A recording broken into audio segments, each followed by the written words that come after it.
वो आपसे कहते हैं कि बेटा पहले स्वच्छ हो जाओ, पहले नहा धो लो, अपने दांत साफ करो, अपने कपड़ों को साफ रखो, अपने कपड़ों को प्रेस करके ले जाओ। तो जैसे हम अपनी स्वच्छता का ध्यान रखते हैं, यदि हम अपने परिवेश में रहने वाले उस जल की स्वच्छता के प्रति उतने सजग हो जाएंगे, और तो आप विश्वास कीजिए कि फिर तो बात ये जो नदी की जो बात है, क्योंकि नदी शब्द को आप पलटिए तो क्या होगा, नदी शब्द को पलटते हैं तो दीन शब्द निकलता है, और दीन अवस्था जो होती है वो बड़ी खतरनाक अवस्था होती है, वो डराने वाली होती है। तो इसलिए बेहतर है कि हम इसको नदी को नदी ही रहने दें, और अगर उस तरीके से ध्यान रखेंगे तो मुझे लगता है कि कहीं ना कहीं, और सिर्फ ये विचारों तक ही ना रहे, कहीं ना कहीं ये हमारे आचरण में भी परिवर्तन होना चाहिए। होता यही है कि जैसे चाहे मातेश्वरी गंगा हो या देवादिदेव महादेव शिव हो या परमात्मा श्री राम हो, हमने इनके चरण तो पकड़ लिए, लेकिन हम इनके आचरण को धारण नहीं कर पाए।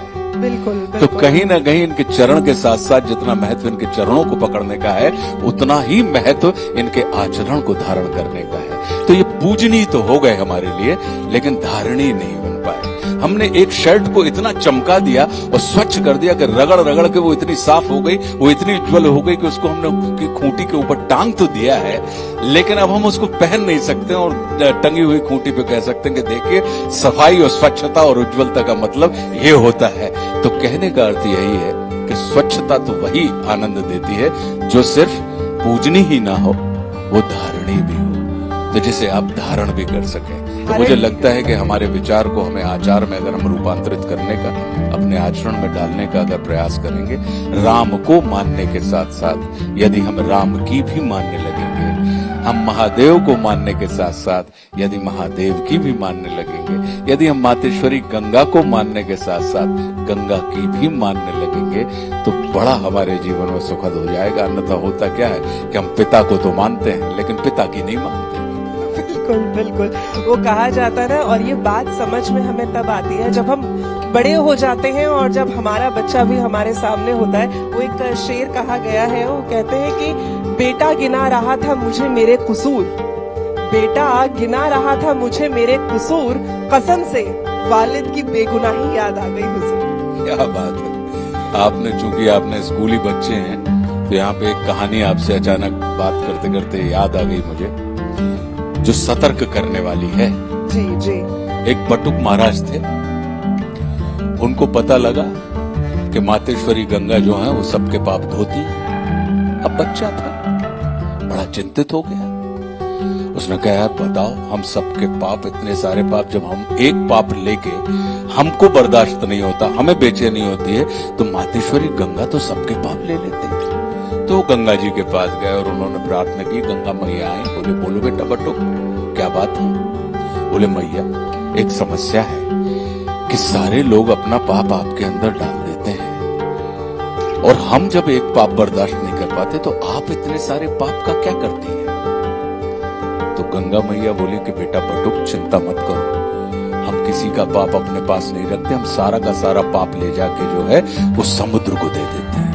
अब बटुक और चिंतित हो गए, बोले कि सारे मनुष्य जो हैं अपने पाप गंगा मैया को देते हैं, और गंगा मैया सारे, गंगा मैया, नर्मदा मैया, ताप्ती, कावेरी, यमुना, ये सारे के सारे पाप ले जाके समुद्र महाराज को दे देती। तो समुद्र महाराज क्या करते होंगे। बड़े बेचारे बच्चे थे, चले गए, उन्होंने महाराज को प्रसन्न किया। महाराज आए, बोले बोले बोलो बटो। बोले बब्बा हमें एक बात समझ में नहीं आ रही कि आप इतने सारे पापों का क्या करते। बोले बटो हम कुछ नहीं करते बेटा, हम तो सारा का सारा पाप उठा के बादलों को दे देते हैं। अब बटो को और चिंतित हो गए कि सारी हम लोग नदियों में, नदियां जो हैं हमारे समुद्र में, और समुद्र जो है बादलों को, बादल क्या करते हैं। उन्होंने बादल से पूछा, और बादल ने ये कहा कि बेटा बिल्कुल चिंता मत करो, हम किसी का पाप अपने पास नहीं रखते, जिसका पाप होता है उसको 4 महीना में हम वापस उसी के घर में बरसा आते हैं। तो भैया ये साइकिल है, तो अगर हम समय रहते, क्योंकि गंगा मैया जो है सिर्फ हमारे पापों का तारण ही नहीं करती हैं, वो पुण्यदायिनी भी है, तो हम उनमें स्वच्छ रह के भी वहां से उनमें स्नान करके हम कहीं ना कहीं पुण्य का भी अर्जन कर सकते हैं। सिर्फ पापों के शमन के लिए ही उनको हम ना मान के चलें, वो हमारे पुण्यों के अर्जन के लिए भी। और जो हम देंगे वही वापस भी मिलने वाला है, घड़ी बताई जा रही है सामने से आपके।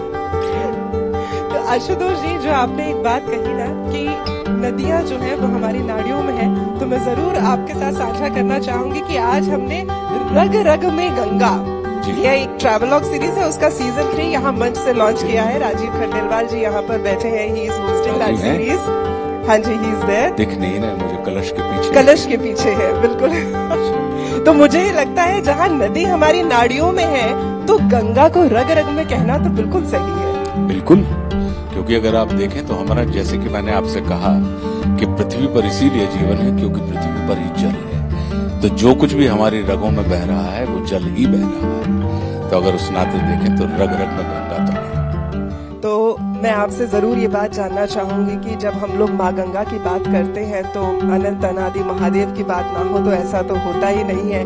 तो मैं इससे पहले कि आपसे कुछ और गुजारिश करूं, मैं आपसे एक सवाल जरूर पूछना चाहूंगी कि महादेव और गंगा, शिव और गंगा, इनके संबंध को आप कैसे देखते हैं? क्योंकि कहीं ना कहीं ये विनाश और सृजन के बीच का एक संतुलन है, तो उसे कैसे देखते हैं आप? देखिए, मैं जब भागीरथ ने तपस्या की तो गंगा जी ने कहा कि भाई मुझे स्वर्ग नहीं छोड़ना है। बोले नहीं, तुमको तो जाना पड़ेगा। तो बोले ठीक है, मैं जाऊंगी, लेकिन कौन होगा?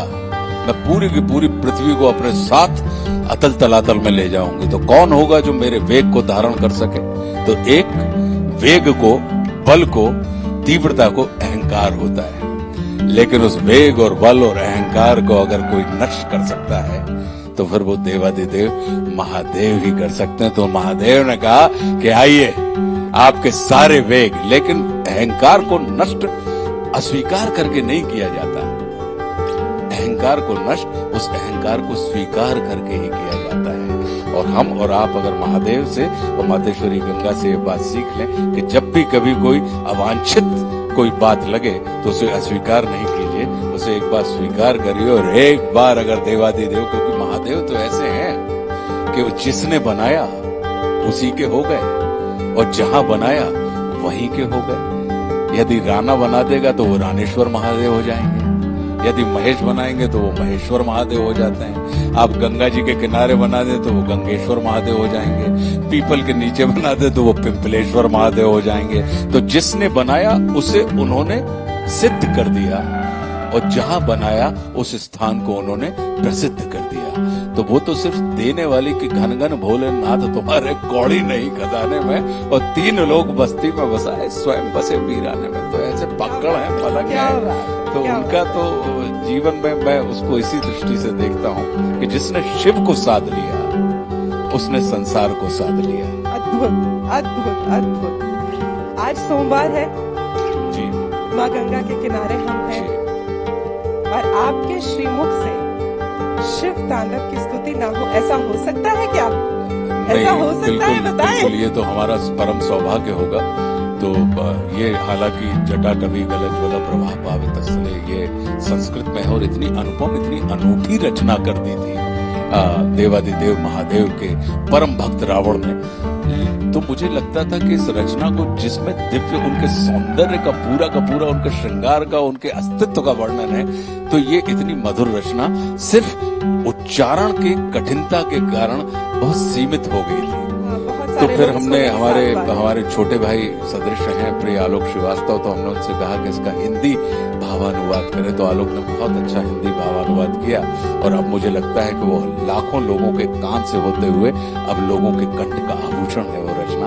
और लोगों को है तो जटाओं से जिनके जल प्रवाह, मात्य गंग का गले में जिनके सज रहा है, हार विष भुजंग का डमट डमट डमट डमरू कह रहा, शिव शिवम तरल अनल गगन पवन, धरा धरा शिव शिवम। वे नंदनी की वंदनी, ये नंदनी स्वरूप है, वे 3 लोक के पिता स्वरूप एक रूप है। कृपालु ऐसे है कि चित्त जप रहा शिव शिवम, तरल अनल गगन पवन, धरा धरा शिव शिवम। है नील कंठ सौम्य नील पंकजा समान है, मनुष्य क्या वे देवता के दंड का विधान है। समक्ष उनके काल स्वयं भज रहा शिव शिवम, तरल अनल गगन पवन, धरा धरा शिव शिवम। अब क्या है वो कि विशेष है, अशेष है, प्रशेष है, विशेष है। जो उनको जैसा धार ले वे उसके जैसा भेष है। वे नेत्र सूर्य देवता का चंद्रमा का भाल है। विलय भी वे प्रलय भी वे अकाल महाकाल है। उसी के नाथ हो गए जो उनके साथ हो लिया, वहीं के हो गए हैं वे जहां सुना शिवै शिवम डमट डमट डमट डमरू कह रहा शिवै शिवम, तरल अनल गगन पवन धरा धरा शिवै Shivam.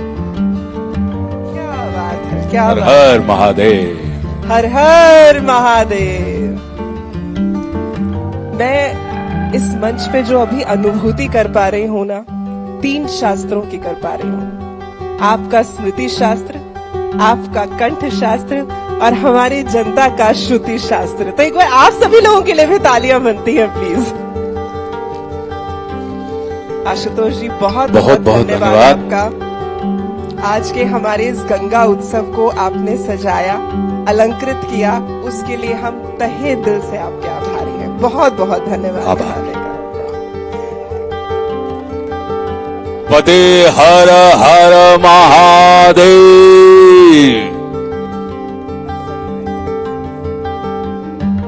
Thank you so much. और इसके साथ ही आप सभी को हम बता दें कि अब समय हो गया है गंगा आरती का। तो गंगा आरती के लिए मैं आप सभी को आमंत्रित करना चाहूंगी। माँ गंगा की आरती के साथ साथ वहां पर एक लाइट एंड साउंड का शो भी होगा, तो उसे भी आप सभी लोग पूरी तरह से उसका आनंद ले सकते हैं।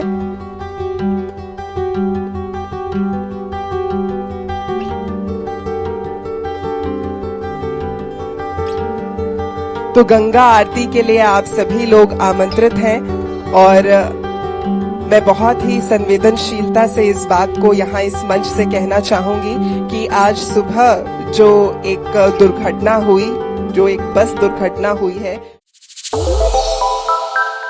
श्रेष्ठ उत्तराखंड पर खबरों से जुड़े रहने के लिए चैनल को सब्सक्राइब और लाइक करें, बेल आइकन दबाएं और देखते रहें श्रेष्ठ उत्तराखंड।